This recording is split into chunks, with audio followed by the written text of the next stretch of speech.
Istikharah adalah latihan menghidupkan basirah.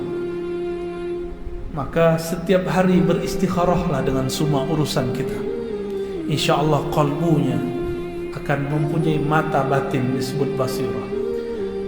Dan qalbu itu sendiri yang menjadi wadah daripada nur dan basirah. Lahul ikbal wal idbar. Inilah yang paling penting. Jika qalbu dia sudah mendapatkan cahaya, maka dia akan menghadap ikbal, menghadap kepada Allah. Barulah sah bertakbir Allahu Akbar lalu baca wajjahtu wajhiyah. Aku hadapkan wajah qalbuku kepada Allah, pencipta qalbuku, pencipta tubuhku. Tapi apabila qalbu belum bercahaya, maka dia idbar. Lisannya baca takbir, mulutnya berqamat kamit wajjahtu, tapi qalbunya idbar, qalbunya mengingat selain Allah Subhanahu wa taala.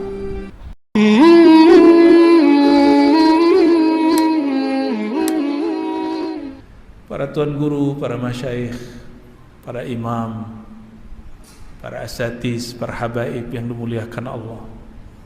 Saya berbicara di sini bukan sebagai orang yang lebih mulia dari antum semua. Namun karena ini saja amanah untuk menyampaikan ilmu-ilmu yang pernah kita gali dari guru. Ilmu ini hanyalah sedikit. Wa ma utitum. Ya, tidaklah kamu diberi daripada ilmu itu kecuali hanya sedikit, illa qalila.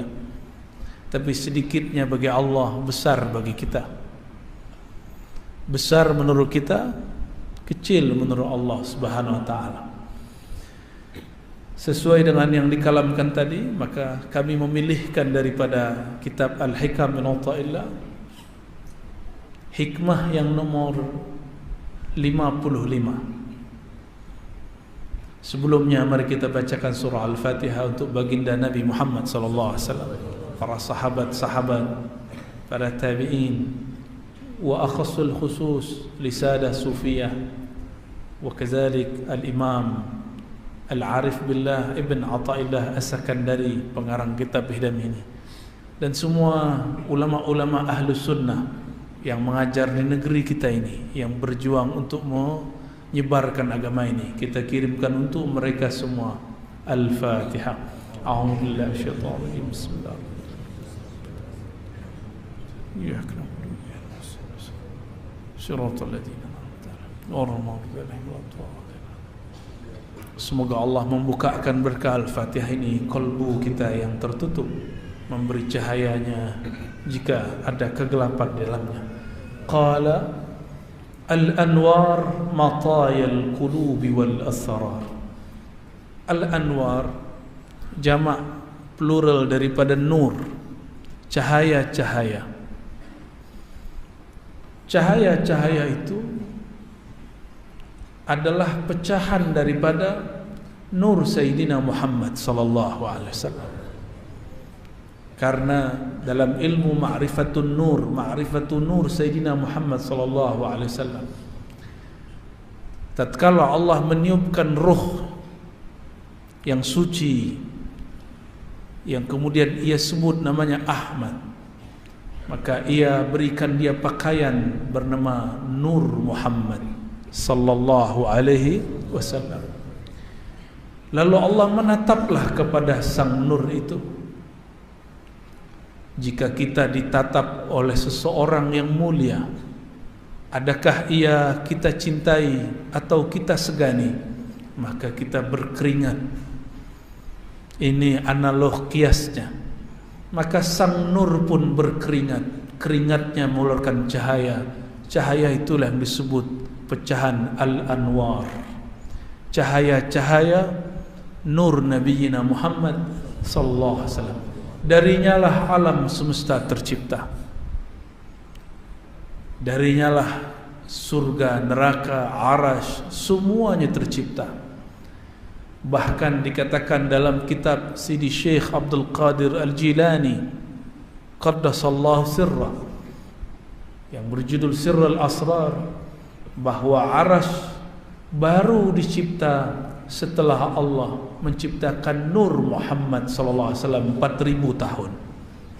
Maka seringlah kita bertanya kepada murid, pada para santri, bahkan ikhwan, para masyayikh, lebih utama manakah arasy atau Sayyidina Muhammad sallallahu alaihi wasallam?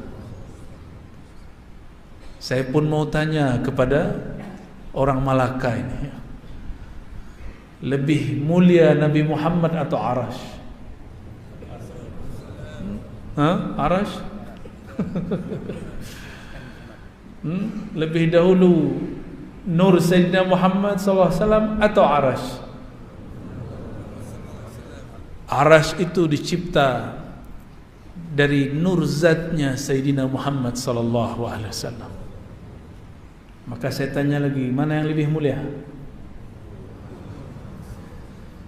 Arasy itu Baitur Rahman, maka disebut Ar-Rahman 'alal 'arsy istawa. Allah yang Maha Kasih istawa. Istawa secara harfiah artinya merata-rata, menyamakan, meratakan. Apa yang ia ratakan? Rahmaniyahnya. Maka disebut istawa. Tapi sayang sekali orang-orang yang terhijab kalbunya dengan akal, fikiran dan syahwat debatnya, dia berdebat mengenai istawa tapi melupakan Ar-Rahman. Lihatlah hari ini orang yang mengaku aswaja Ahlus Sunnah wal Jamaah, tapi dia sibuk berdebat apa itu istiwa. Boleh, tapi jangan berdalam-dalam. Ilmu kalam itu obat. Obat itu pada dasarnya racun. Dia hanya diberikan jika ada orang berfikir tentang tajsim. Dia jisimkan Allah, dia bayangkan Allah bertempat, barulah kita bahas ini. Jika orang tidak bahas ini, kita tidak perlu ungkapkan, bentangkan makna istawa. Karena istawa, kata Imam Muhammad Ali Al-Qari, maknanya lebih dari 15. Ada 15 makna. Kenapa yang terang tidak diambil? Sedangkan di samping saya ada Ustaz terang, guru terang, beliau dari Sarawak, ya. Mata Allah fi hayati, ya. Kenapa yang sudah terang Ar-Rahman tidak diambil? Samping kita juga Syekh Abdul Rahman, alhamdulillah Rabbil Alamin, juga ada Datuk Guru semuanya. Semoga Allah berkahi mereka semua. Ar-Rahman 'alal 'arsy istawa. Allah yang Maha Rahman. Namun beberapa ahli ma'rifat mengatakan Allah menamakan Nabi Muhammad sallallahu alaihi wasallam dengan nama dirinya. Wabil mu'minina raufur rahim.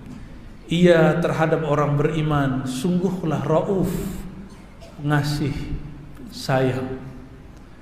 Jika rahim menjadi nama Sayyidina Muhammad SAW, maka Rahman pun juga. Tapi kita tidak katakan dialah yang bersemayam di atas arasy. Cukup kita katakan bahwa Sayyidina Muhammad SAW diizinkan Allah untuk bermunajat di atas arasy. Maka al-arsyu bukanlah tempat Allah bersemayam seperti yang dibayangkan orang awam, tapi itu adalah tempat memandang Allah Subhanahu wa ta'ala. Jadi cukuplah kita tinggalkan ikhtilaf jidal mengenai hal itu. Serahkan yang mutasyabihat kepada Allah Subhanahu wa ta'ala.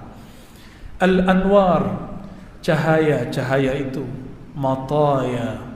Mataya secara harfiah berarti rakaib, kendaraan. Tapi itu bahasa lama. Kendaraan berarti alat, media. Maka saya menerjemahkan al-anwar adalah alat. Kita ambil maknanya. Kendaraan kereta yang kita gunakan itu alat untuk menyampaikan. Tapi banyak orang mencari cahaya, dia lupa dengan sumber cahaya. Dia cari al-anwar, dia lupakan nur. Dia cari nur, dia lupakan Sayyidina Muhammad SAW. Al-anwar matayal qulubi wal asrar. Maka cahaya-cahaya itu adalah alat supaya qalbu dapat membaca, dapat melihat wal asrar. Ini yang pernah kita tanyakan juga kepada beberapa ikhwan. Apabila kita pegang kitab tapi tidak ada lampu, tidak ada cahaya, apakah mata mampu membaca? Kita tidak sanggup membaca. Iblis yang bernama malaikat Harith, bernama juga dengan Azazil, dia sudah banyak berzikir, banyak ibadah, tapi al-anwar, tidak ada nur Sayyidina Muhammad SAW pada kalbunya. Maka berwirid, berriadah tidak cukup, mesti mengenal Sayyidina Muhammad SAW. Apabila orang tidak kenal nur Sayyidina Muhammad SAW, terjadilah seperti orang yang beribadah 500 tahun. Orang ini bukan bersisa. Orang ini nanti dihisab di hari kiamat. Lalu Allah kalamkan kepada malaikat, kullahu, katakan kepadanya, adkhil al-jannah birahmatillah, masuklah surga dengan rahmat Allah. Langsung kepalanya diangkat dan dia kemudian protes. Dia mengatakan, ya Rabb, adkhilni bi'amali, masukkan aku dengan amalku. Aku, mataku tidak pernah bermaksiat 500 tahun. Kepalaku sujud terus selama 500 tahun. Allah kemudian berkalam kepada malaikat, wahai malaikat mizan, penimbang amal, ambil satu biji matanya, timbang dengan semua amalnya 500 tahun. Hadis ini hadis hasan, diriwayatkan oleh Imam Al-Baihaqi. Lalu malaikat patuh kepada Allah, diambillah satu mata, bukan dua, satu biji, ditimbang dengan semua sujudnya, rukuknya, tasbihnya. Ternyata orang ini tidak setiap detik bertasbih, tidak setiap saat bertasbih, tidak setiap saat dia berzikir, sedangkan mata dia pakai setiap detik. Tapi Allah masih angkatkan, satu amal dikasih 10, maka ditimbang sama. Apa kata Allah? Malaikatku, ambil biji mata satu lagi. Langsung dia sujud mengatakan, ya Rabb, hasbunallah wa ni'mal wakil, adkhilni jannataka birahmatika, masukkan aku ke dalam surgamu dengan rahmatmu, bukan dengan amalku. Dia terlambat dapat nur. Jika dia dapat nur di dunia, dia tidak berani mengatakan itu. Makanya sang nur mengatakan, Nurul Anwar bersabda, kamu tidaklah masuk surga, la yadkhul jannah ahadukum bi'amali, kamu tidak masuk surga dengan amalmu. Sahabat pun bertanya, wala anta ya Rasulullah. Inilah polosnya sahabat. Sahabat itu polos. Mereka tidak menyimpan yang aneh-aneh di kalbunya. Engkau juga demikian wahai Rasulullah. Ya, sahabat yang bertanya ini lupa bahwa kunci surga ada di tangan Rasulullah. Rasulullah sendiri yang mengatakannya. Nabi mengatakan, bala, tentu. Tapi Allah meliputi aku, yataghammadani Allah birahmati, Allah melebur aku dalam rahmatnya. Nabi tidak mengatakan, seandainya beliau mau, beliau mengatakan ana rahmatullah. Tapi beliau hanya mengatakan, inilah adabnya seorang Nabi Muhammad SAW. Allah meleburkanku, meliputi aku dengan rahmatnya. Jika rahmat Allah meliputi Sayyidina Muhammad SAW, adakah terlihat di situ makhluk? Kullu man 'alaiha fan. Semua aja binasa kecuali wajah Allah Subhanahu wa taala, wajah rahmaniyah ya Allah Subhanahu wa taala. Sahabat-sahabat akhirnya bermakrifat. Maka mereka yang mendengarkan kalam ini tidak akan berani mengatakan, ya Rabb, masukkan aku surga dengan amalku. Tidak berani, ya. Al-anwar matayal qulubi wal asrar, maka dengan cahaya kalbu dapat membaca isyarat-isyarat Allah. Wal asrar, asrar jamak daripada sir. Sir itu adalah maktabatul ruh, di mana ruh menyimpan maklumat-maklumat yang disebut ilmu laduni. Sebenarnya setiap saat, setiap detik Allah menurunkan ilham Rabbani ke dalam ruh, tanpa huruf, tanpa suara, bila harfin wala sautin, namun maknanya disimpan di dalam sir. Lalu kalbu yang bening akan mampu membacanya, barulah dia menjadi pengetahuan ma'rifat, barulah menjadi kitab Al-Hikam, barulah menjadi kitab Ihya Ulumuddin, barulah jadi kitab Minhajul Abidin, setelah dia dibaca oleh ruh, oleh kalbu. Dan kalbu tidak mungkin membacanya kecuali jika ada nur Sayyidina Muhammad sallallahu alaihi wasallam. Lalu bagaimana cara kita hendak melimpahkan nur dalam kalbu? Karena nur bukan milik kita tapi milik Allah. Allahu nurus samawati wal ard. Allah lah pemilik nur langit dan bumi. Langit itu sebutan lain untuk ruh, bumi itu sebutan lain untuk tubuh. Tubuh ini dari bumi, ruh bertempat di langit sana. Maka boleh disebut Allahu nurus samawati wal ard. Allah lah sumber cahaya ruh dan jasad. Maka kita meminta kepadanya, dan Allah memberikan jalannya. Apa jalannya? Ya ayyuhalladzina amanu sallu alaihi wa sallimu taslima.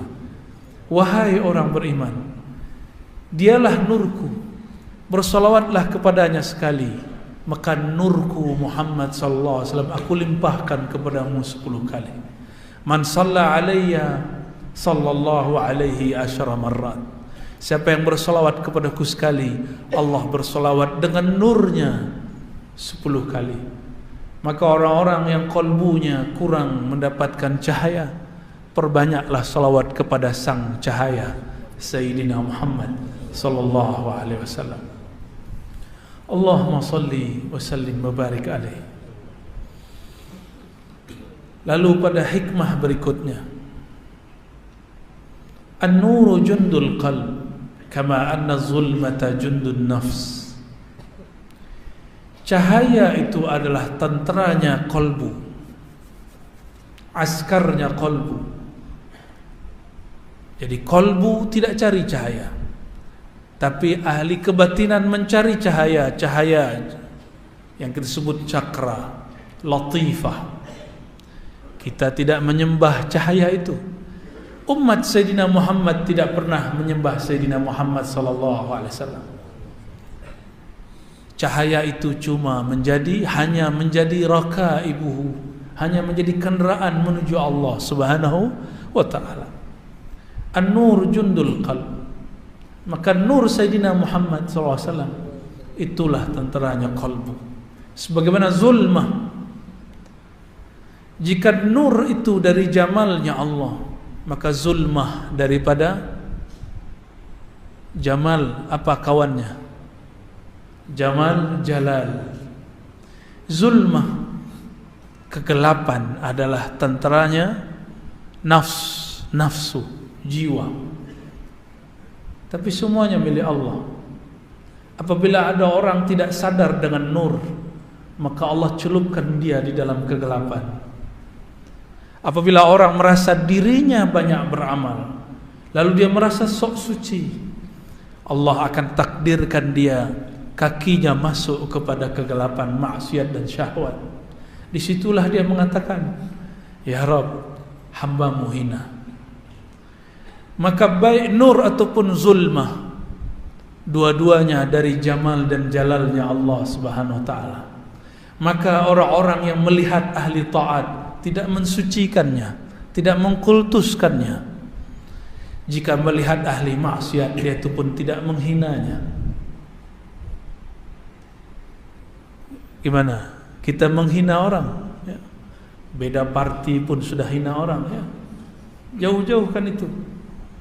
Jauh-jauhkan pandang menghina orang lain, memandang orang yang lain hina daripada kita.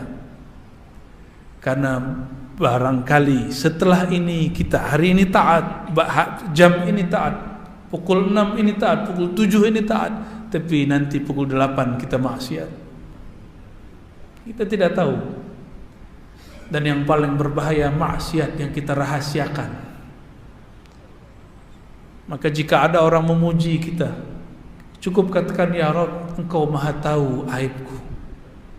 Seandainya manusia tahu aib kita, siapa yang mau berkawan dengan kita? Tapi Allah maha tahu aib kita dan tidak pernah meninggalkan kita semua. Ma wadda'aka rabbuka wa ma qala. Fa idza arada Allahu an yansura 'abdahu amaddahu bi junudil anwar. Apa tanda-tanda orang mendapatkan cahaya? Allah kirim kepadanya tentara-tentaranya. Dan nur di sini boleh diartikan ilmu. Tapi adakah ilmu tanpa muallim? Adakah ilmu berjalan sendiri? Kitab tiba-tiba kira kitab masuk ke kepala? Ada? Itu khayalan anak-anak, budak-budak kecil. Nonton film kartun. Huruf-huruf pindah ke dalam kepala. Tidaklah ada ilmu kecuali ada wadahnya. Itulah muallim. Oleh karenanya kita wajib ta'zim kepada muallim, karena dialah wadahnya anwar. Dialah pewaris.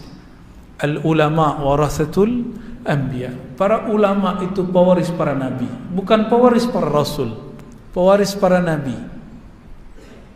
Karena kerasulan inqata'at, sudah berhenti. Tapi cahaya nubuwat masih Allah wariskan kepada para ulama. Maka para nabi dulu tidak sekolah, tidak ngaji di pondok, tidaklah PhD, tidaklah baca Sahih Bukhari dan Muslim.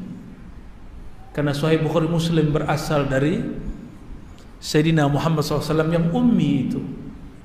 Maka kita yang baca kitab Sahih Bukhari Muslim tidak boleh merasa sombong kepada orang yang mungkin secara zahir terlihat ummi, tidak membaca. Mungkin dia tidak membaca yang tertulis, yang tersurat, dia membaca yang tersirat. Oleh karenanya juga Imam Abdul Wahab Asy-Sya'rani mengatakan, guruku ada seseorang yang ummi, namanya Ali Al-Khawwas. Kalau bukanlah karenanya, maka zulmah, kegelapan di kolbuku tidaklah pernah hilang. Imam Abdul Wahab Sya'rani hafal Sahih Bukhari, khatam Sahih Muslim, khatam Fathul Bari 5 kali, khatam syarah Imam Nawawi terhadap Muslim 3 kali. Maka dikatakan, bagian bab dan fasal manapun yang engkau mau aku syarahkan, bentangkan kepadamu.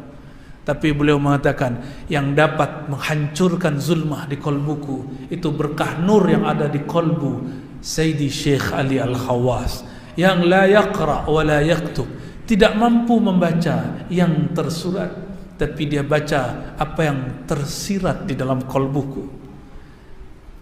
Ternyata Imam Sya'rani sama senasib dengan Imam Ghazali dahulu kala. Imam Sya'rani yuhibbul jah, menyukai viralitas, viral, popularity, suka syuhrah, ingin dipuja-puji sebagai orang alim, ahli ilmu. Tapi dia sendiri merasakan, kenapa zikirku tidak nikmat? Kenapa salatku tidak khusyuk? Kenapa hatiku gelisah? Kenapa hatiku merasa lebih alim dari orang di sampingku? Berguru ke banyak masyayikh, bertambah ilmu, bertambah sombong, bertambah ilmu, bertambah keinginan untuk berjidal, berdebat. Akhirnya dia istikharah, dapatlah isyarah, bertemu dengan Sayyidi Syekh Ali Al-Khawwas. Apa kata Sayyidi Syekh? Wahai Sya'rani, jika engkau hendak usul sadar bertuhan, ingin melimpah nur ke dalam kolbumu, maka engkau harus mentalak dunia dari kolbumu. Apakah dunianya Imam Sya'rani? Dia cinta bukunya, Dia berbangga dengan karya-karyanya, taklif-taklifnya, kitab-kitab yang dia karang. Kata Imam Ali Al-Khawas, ahrikhu aw anfiqhu, bakarlah ia atau infakkan. Maka dia lihat kitabnya yang fihi al-kibr wal ujub, yang di dalamnya ada kesombongan menulis, dia bakar. Setiap kali dia bakar kitabnya, terbakarlah zulumat di dalam kalbunya. Jika ada kitab bermanfaat, maka dia jual. Satu kitab harganya ribuan dinar. Itu kitab tidak diambil dan tabung, masuk ke dalam kartnya. Ya, kalau kita bagaimana?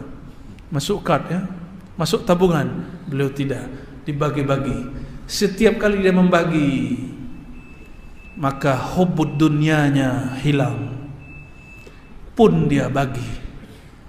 Akhirnya masuklah nur, datang kepada Sidi Syekh Ali Al-Khawas. Dari awal ngaji sampai akhir, matanya senantiasa berlinang, kalbunya bercahaya terang benderang. Ma'rifat Sayyidina Muhammad SAW tiada lagi penghalang. Itulah kisah Abdul Wahab Asy'arani, yang beliau juga menyarankan kita membaca kitab Al-Hikam ini.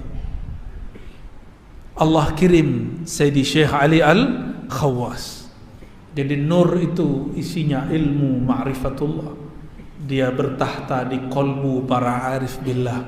Maka hormatilah mereka, ta'zimi mereka, cium tangannya, berkhidmat kepadanya, amalkan ilmunya.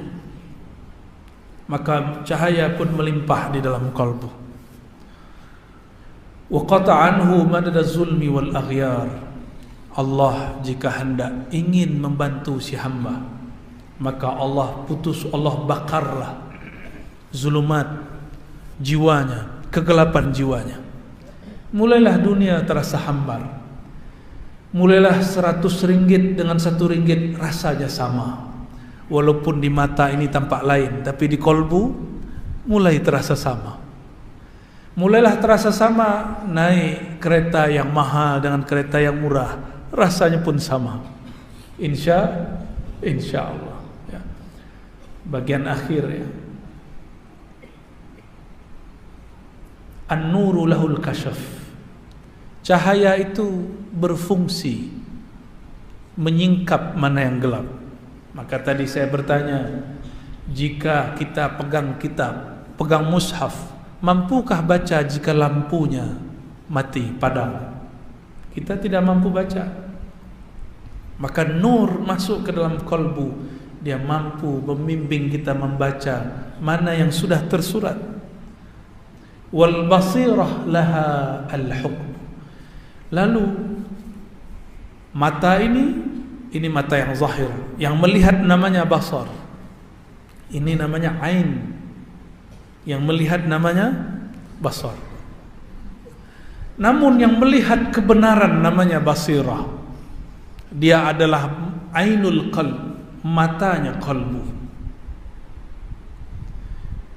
Ainul basar, ini dia ainul basirah, ada di dalam kalbu. Al-basirah ini dia bertugas, lahul hukmu, dia menghukum, dia mengatakan, dia memutuskan ini baik, ini buruk. Cara menghidupkan basirah ini, setelah kita bersolawat dan belajar ilmu, beristikharah. Istikharah adalah latihan menghidupkan basirah. Maka setiap hari beristikharahlah dengan semua urusan kita. InsyaAllah kalbunya akan mempunyai mata batin disebut basirah. Dan kalbu itu sendiri yang menjadi wadah daripada nur dan basirah.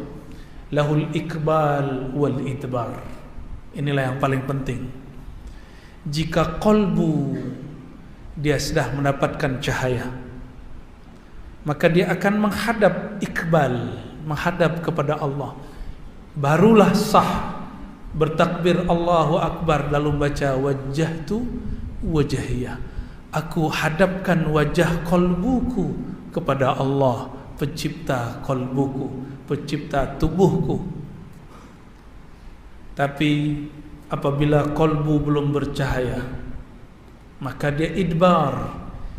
Lisannya baca takbir, mulutnya berqamat kamit wajjahtu, tapi kalbunya idbar, kalbunya mengingat selain Allah Subhanahu wa taala. Maka ciri-ciri kalbu yang sudah iqbal, dia sudah mentalak dunia di kalbunya walaupun masih ada di tangannya. Jangan talak dunia dengan tangan. Tubuh ini masih perlu dunia. Yang Allah pandang bukan tangan kita, yang Allah pandang kalbu. Dan Allah Maha Pecemburu. Sebentar saja ada nama selainnya di kalbu, Allah cemburu. Jangan buat Allah cemburu. Jangan buat Sayyidina Muhammad SAW cemburu. Allah ghayur, lebih cemburu, aghyar, lebih cemburu daripada seorang suami terhadap istrinya atau istri terhadap suaminya. Allah lah yang paling berhak cemburu, yang tidak boleh ada nama selainnya di dalam qalbu. Maka dalam hadis Nabi dikatakan izhad fid dunya yuhibbukallah. Bagaimanakah caranya menjadi kekasih Allah? Izhad fid dunya. Zuhudlah di dalam dunia, bukan anid dunia. Berarti bukan izhad tinggalkan dunia, bukan. Engkau bergelimang dunia, tapi izhad fid dunya. Tapi jangan masukkan dunia ke dalam kalbumu. Yuhibbukallah, Allah langsung cinta kepadamu. Kalau kita suka meminjam memakai punya kawan, punya tetangga, tetangga tidak senang. Izhad fima biaidin nas. Tahanlah dirimu, jangan gunakan punyaan kawan-kawanmu, tetanggamu, maka kawanmu akan senang kepadamu. Coba kawan kita yang suka pinjam duit, jika dia call kita, angkat enggak? Enggak. Wah, minjam duit lagi nih ya. Tutup. Ketuk pintu, sepertinya mau pinjam kereta lagi nih ya.